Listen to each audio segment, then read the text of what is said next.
Now we are going to take some practicals of your paper, that is biochemical parameters, and under this we are going to do some qualitative methods of analysis. Qualitative methods of analysis. That means whether you do you know what is qualitative and quantitative?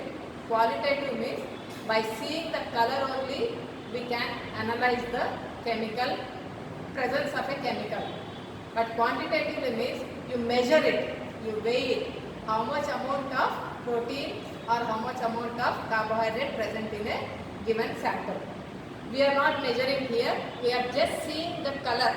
By seeing the color only we can identify whether proteins are present or whether carbohydrates are present and whatever the biomolecule that are present. For today's practical, we are going to do the first experiment, that is proteins. Analysis of proteins in a given sample. We have taken 3 different samples, A and B and C. We don't know in which sample the proteins are present.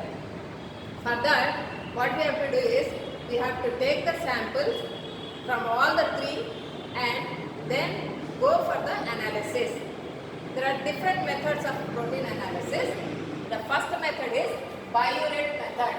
First method is biuret method, and for this I have given you the flow chart.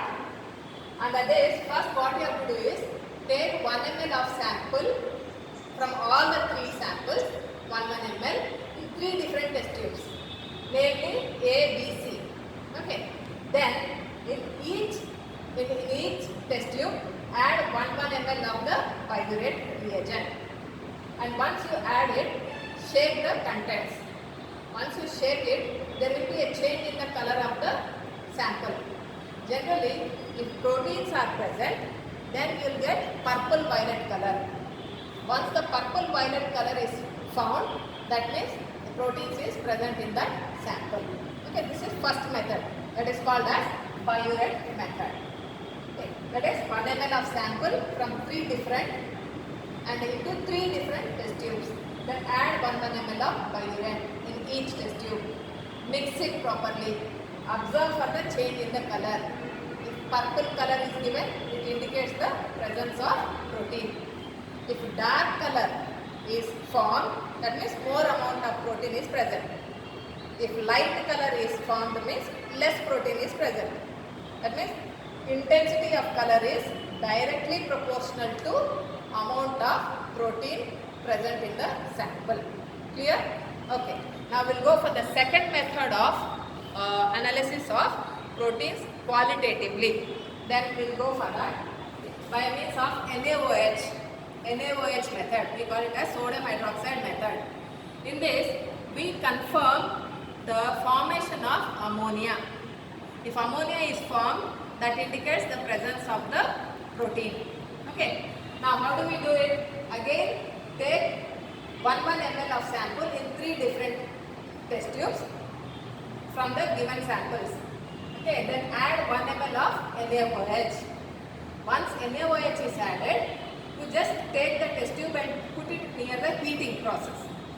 When you are heating it, fumes will be coming, and put a litmus paper into it. When you keep a litmus paper, the litmus will change the color. And then what is the color? You find the litmus color will change to blue color. Blue color will be formed. That indicates the formation of ammonia. First method. Second method is the same thing. Near the test tube, you keep one rod dipped in HCl. Okay, you take one rod, dip it in HCl, put it near the test tube where you found the litmus changing into blue color. Okay, then white dense fumes will be coming out. That fumes indicates the presence of or emission of the ammonia. These are the 2 methods involved in the analysis of proteins qualitatively. Am I clear? Let me do this experiment and show you how the color change occurs and how the fumes are formed. Okay, now we will shift to the experiment.